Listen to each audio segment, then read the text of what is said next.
자, 오늘부터 또 마태복음의 말씀을 쭉 살펴볼 텐데요. 저러다 말씀드렸습니다마는 구약 성경이 끝나고 왜 하필 마태복음이 신약 성경이 제일 처음을 차지할까? 여러 가지 이유가 있습니다. 여러 가지 이유가 있지만 특별히 오늘 본문에서 보면 마태복음은 구약 성경을 굉장히 많이 인용을 합니다. 오늘 1절부터 17절까지가 족보, 아브라함부터 예수님까지의 족보가 나오는데 다 구약의 인물이죠. 예수님이 태어날 때 그 이름의 뜻부터 이제 18절부터 봐도 또 예수님의 이름의 뜻도 무엇인지 구약 성경을 인용하고, 동방 박사가 나올 때도 예수님의 탄생을 이야기할 때 구약 성경을 인용하고, 그래서 구약 성경을 굉장히 많이 인용하는 성경, 신약 성경이 마태복음입니다. 그래서 자연스럽게 구약의 말씀이 끝나고 신약의 말씀이 시작될 때 자연스럽게 구약 성경을 많이 인용했을 뿐만 아니라 오늘 아브라함과 다윗과 예수님, 그래서 구약 아브라함 때부터의 족보, 예수님까지의 족보가 먼저 나오는 마태복음을 신약의 첫 번째 쪽으로 선택을 해서 구약과 신약 성경이 자연스럽게 이렇게 연결되도록 그렇게 순서를 배치한 것입니다. 자, 그리고 분량이 마태복음이 많기도 하고, 그래서 마태복음이 신약 성경, 특별히 사복음서 중에서도 가장 먼저 신약 성경에 나오게 되었다. 참고적으로 말씀을 드리고, 자, 오늘 내용을 보면 아브라함과 다윗의 자손 예수 그리스도의 계보라 이렇게 되었습니다. 여러분, 우리 새롭게 바뀌기 전의 성경, 개역 성경이라고 그러죠. 지금은 개역 개정 성경이고, 개역 개정 이전에 그냥 개역 성경. 1990년대 저희 그때 25년 30년 전에는 아브라함과 다윗의 자손 예수 그리스도의 세계라 이렇게 기록되어 있습니다. 한번 기억하실 거예요. 아브라함과 다윗의 자손 예수 그리스도의 세계라. 시험 볼 때 제가 그렇게 외웠습니다. 근데 이제 나중에 그 세계라는 보다는 계보, 족보라는 단어가 더 편하니 원문의 뜻에 가깝다 해서 계보라 이렇게 한 거죠. 근데 사실은 세계라라는 말이 더 정확합니다. 제 생각에는. 왜? 단순히 신약 성경 마태복음은 예수님에 대한 족보를 담고 있는 내용이 아니라 오늘 1절부터 17절까지는 예수님의 족보만 나오죠. 그러나 마태복음 1장부터 28장까지 끝나는 그 순간까지는 예수님의 족보 이야기만 나오는 게 아니고 예수님께서 어떤 분이신지, 어떤 말씀을 하셨는지, 어떤 삶을 사셨는지, 예수님께서 살으셨던 공생의 이야기가 쭉 나오잖아요. 그렇기 때문에 예수님의 족보만 닿는다면 예수 그리스도의 계보라 이 표현이 맞는데, 좀 넓은 의미로 생각해서 예수님에 대한 생애에 대한 전체적인 이야기를 마태복음에서 소개하고 있으니까 1장 1절이 아브라함과 다윗의 자손 예수 그리스도의 삶을 전체에 보여준다라는 의미로 예수 그리스도의 세계라 이렇게 표현했어도 좋았겠다. 나중에 이제 그런 생각이 들기는 합니다. 자, 제가 이렇게 이것을 여러 번 강조하는 이유가 있습니다. 우리가 오늘 2절부터 족보를 볼 텐데, 이 족보에 예수님께서 만드신 세상, 예수님께서 우리에게 보여주시는 세상은 어떤 세상인지, 족보에도 예수님께서 우리에게 보여주시는 세상은, 예수님께서 전하시고자 하셨던 이 땅에서의 그 하나님 나라가 어떤 곳인지를 이 족보에서도 우리가 엿볼 수 있습니다. 자, 2절 보실까요? 아브라함이 이삭을 낳고 이삭은 야곱을 낳고 야곱은 유다 형제들을 낳고가 계속 이어지죠. 여기서 예수님 아브라함이 이삭을 낳고 이삭은 야곱을 낳고 해서 예수님까지 나왔죠. 이 낳았다는 말은 뭡니까? 실제로 태어났다는 말이죠. 예수님이 실제로 육신으로 아브라함과 다윗의 혈통을 이어받은 분이다. 일단은 그것을 강조하는 거죠. 제가 마태복음은 구약 성경을 많이 인용했다고 그랬죠. 그러니까 예수님은 구약 시대에 하나님께서 선택하셨던 아브라함과 왕 중에 선택하셨던 다윗의 실제적인 육신의 혈통을 이어받은, 뭐랄까요, 우리 왕도 서자가 있고 뭐 적자가 있고 그렇잖아요. 그러니까 예수님은 정통이다. 정통 아브라함과 다윗의 계보를 이으신 분이라는 것을 보여줍니다. 구약의 정통성을 가지신 그런 메시아다. 예, 듣도 보도 못하게 불쑥 튀어나온 분이 아니고, 예수님은 구약에서 아브라함과 다윗에게 하나님께서 약속하시고 그 후대에게 왕으로 오실 분이라고 예언했던 그 메시아다. 이런 정통성을 낳고가 보여집니다. 아브라함과 다윗에게 하셨던 그 약속이 계속 이어지는 육신의 정확한 정통성을 가진 정통 메시아다. 이것을 보여주는 거죠. 자, 그리고 보십시오. 아브라함이 이삭을 낳고 이삭은 야곱을 낳고 야곱은 유다와 그의 형제들을 낳고 그랬습니다. 그리고 유다는 다말에게서 그랬죠. 이 다말은 누구냐? 유다의 며느리입니다. 아니, 어떻게 며느리면 유다가 시아버지인데 어떻게 시아버지가 며느리에게서 베레스를 낳았을까? 나중에 창세기를 보면 이것에 이야기가 나오죠. 어찌됐든 간에 부적절한 관계인 거죠. 그때 당시에 관습이 어땠든지 간에 시아버지가 며느리에게서 베레스와 세라를 낳았습니다. 그리고 베레스를 통해서 계속 쭉 이어지게 되는 거죠. 자, 다말이라는 여인이 3절에 나오고 5절 보니까 라합이 나옵니다. 예수님의 족보에 여자의 이름이 5명이 나오죠.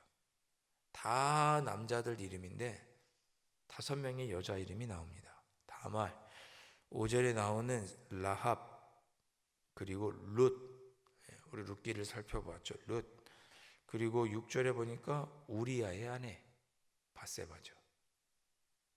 그리고 쭉 나중에 16절에 보니까 마리아가 나옵니다. 예수님의 족보에 다말, 라합, 룻, 우리아의 아내 마리아가 등장을 합니다.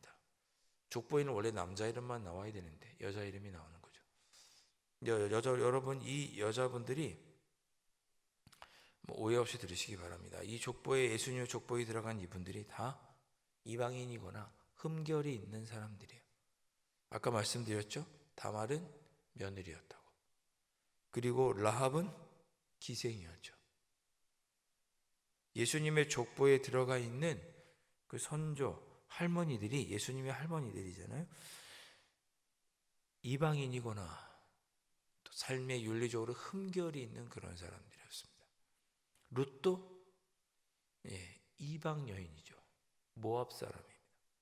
예루살렘, 유대 이스라엘 사람이 아니에요. 룻도 이방인입니다. 우리아의 아내 바세바,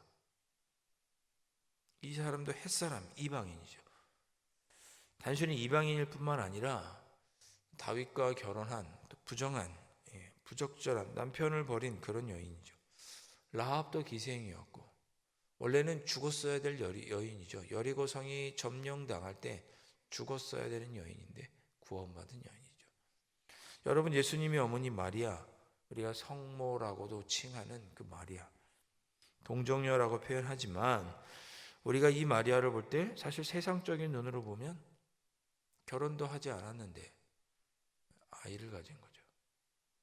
그러니까 요셉이 가만히 끊고 자 있잖아요, 처음에는. 이 당시 율법으로는 돌에 맞아서 죽어도 전혀 이상하지 않은 사람이 마리아입니다.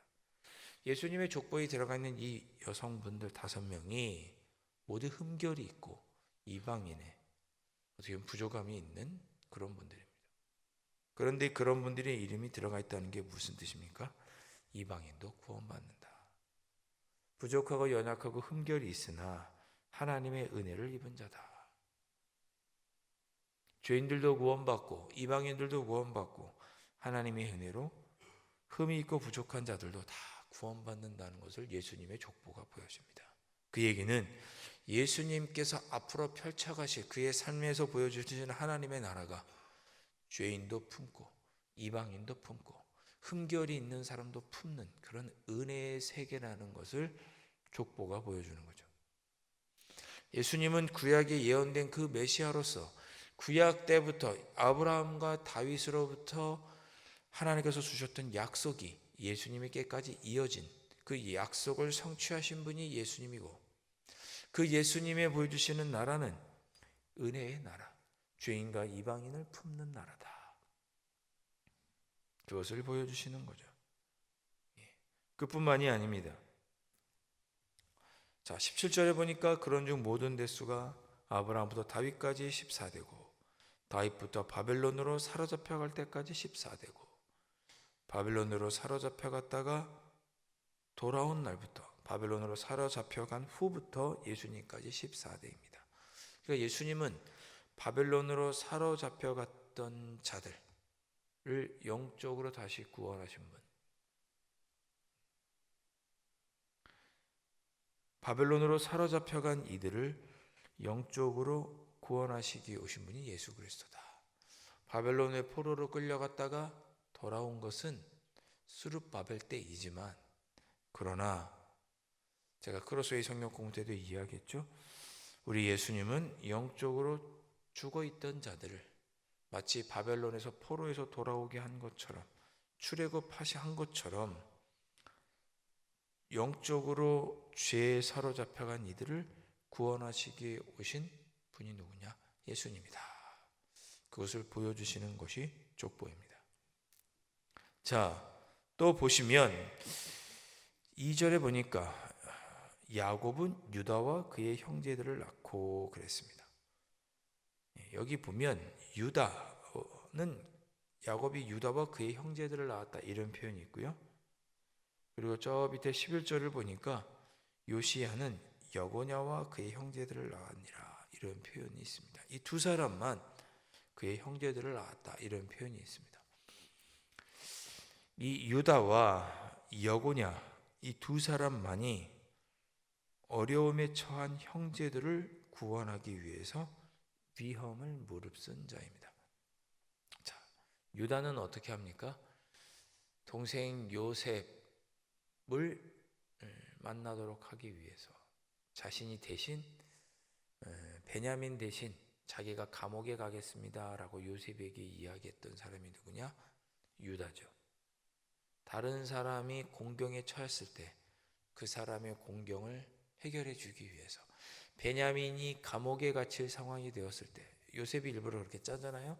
베냐민이 감옥에 들어가게 됐을 때 막내 동생 대신 내가 감옥에 가겠습니다라고 얘기했던 사람이 유다입니다. 학자들에 따르면 요시야의 아들 여고냐도 그의 형제들 대신 어려움을 겪었던 사람이 여고냐입니다. 자, 이런 두 사람의 형제들을 낳았다고 이 두 사람만 족보에 기록되어 있는데, 자, 예수님께서 보여주신 나라는 어떤 나라냐? 다른 사람이 어려움에 처했을 때 그를 위하여 대신 희생하고 섬겨주는 나라라는 것을 족보가 보여주는 거죠. 자, 정리를 한번 쭉 해보겠습니다. 오늘 1절부터 17절에 예수님의 족보가 나오는데, 이 족보를 통해서 앞으로 예수님께서 만들어 가실, 예수님께서 펼쳐서 보여주실 하나님의 나라, 예수님이 만들어 가시는 그 세계가 어떤 것인지를 우리에게 보여주고 있습니다. 그것은 구약부터 이어진 구원의 약속이 성취되는 세계, 이방인들과 죄인도 구원받는 세계, 은혜의 세계, 힘들고 어려운 자들을 위하여 자기 자신을 대신 내어주는 그런 섬김의 세계, 앞으로 예수님께서는 마태복음에서 그런 세계를 보여줄 것이다. 족보에서부터 이미 보여주고 있는 것입니다. 자, 그렇다면 우리가 이 족보를 읽고 오늘 우리가 어떤 마음을 가질 수 있겠습니까? 그렇구나. 예수님은 정말 그런 분이시지. 예수님의 일생을 한번 생각해 보시죠.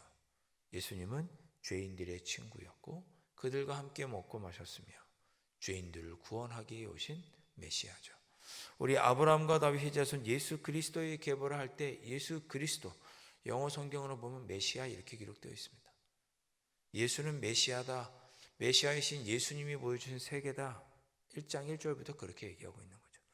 예수님은 메시아로 이 땅에 오셔서 이방인들 죄인들을 구원하시고 이 땅에 은혜를 베풀어 주시고 누군가를 위하여 섬겨주시기 위해서 오신 분이시다.